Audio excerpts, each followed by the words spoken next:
Since the day it was announced, the Z1 ROG Ally has been receiving a ton of hate for being underpowered, overpriced. But on October the 3rd, it was officially released and we saw the not so great performance numbers, honestly. And then the Steamdeck OLED released, and both versions of the ROG Ally went on sale to stay competitive. And as of right now, the Z1 ROG Ally is going for as low as $399 at Best Buy. So, is it still underpowered and overpriced? I mean, at what point is it actually worth buying? First, let's start with the packaging. What are you getting besides the Z1 APU?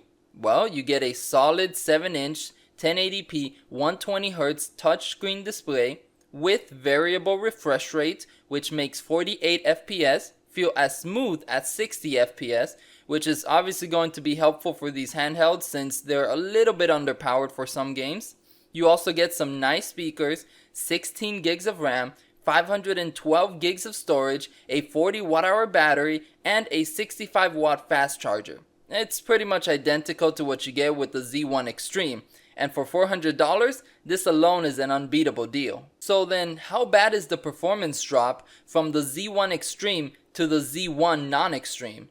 Well, for the CPU performance, it's almost identical. The Z1 only has 6 cores, but 2 of them are the normal Zen 4 cores, and the other 4 are the Zen 4 C cores, which are more efficient while having the same performance.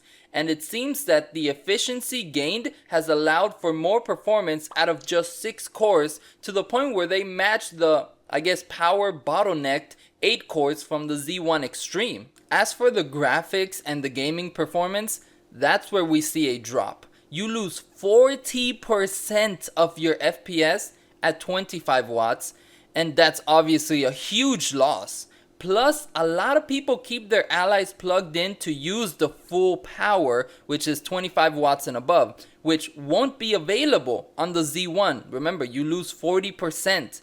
But there is some good news. At 15 watts, you only lose 20%. And at 10 watts, it's more like 5, maybe 10%.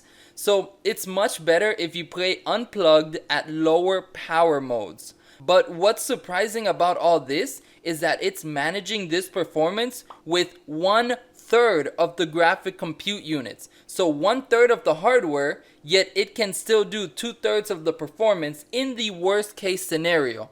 That's pretty impressive. Now, of course, the biggest comparison will be the Steamdeck.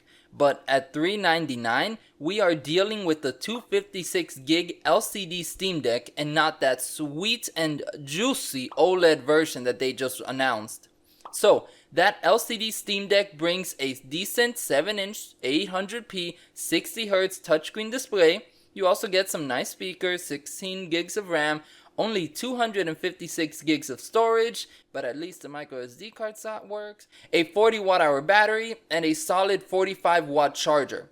It's comparable to the Z1, but that display is a big deal, and the extra storage, like I said, will come in handy if you have any SD card issues. But with the Steam Deck having Steam OS and an efficient custom processor, the Steam Deck does better in performance, right?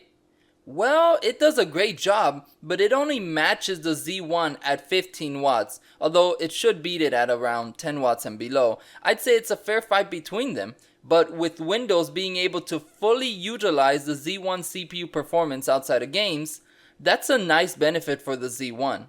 As for the battery life, both at 15 watts will last nearly the same 2 hours, with a slight advantage going to the Steam Deck, maybe at an extra 15-20 minutes. So it'll come down to Windows versus SteamOS. And to put it simply, do you want a PC in the shape of a handheld so you can play your games? Or do you want a console for your PC games? The reason for that is that the ROG Ally can do everything a normal computer can do, while the Steam Deck has the best console feature, which is sleep and resume. Absolutely a must-have for any console or just for playing games easily on the go. Everything else, I'd say it's pretty comparable between them.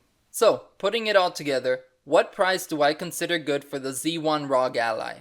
Well, at $500, I would rather get an open box Z1 Extreme or an OLED Steam Deck. There's no competition there. But at $450, I'd say it's a good deal if it meets all your needs exactly and perfectly. But at $399, it's perfect, and I'm trying to get one myself, especially an open box for $340 in excellent conditions. At that price point, the Z1 is a banger, and it is the first budget Windows handheld. Nothing comes close. So, do not miss out on this chance, guys.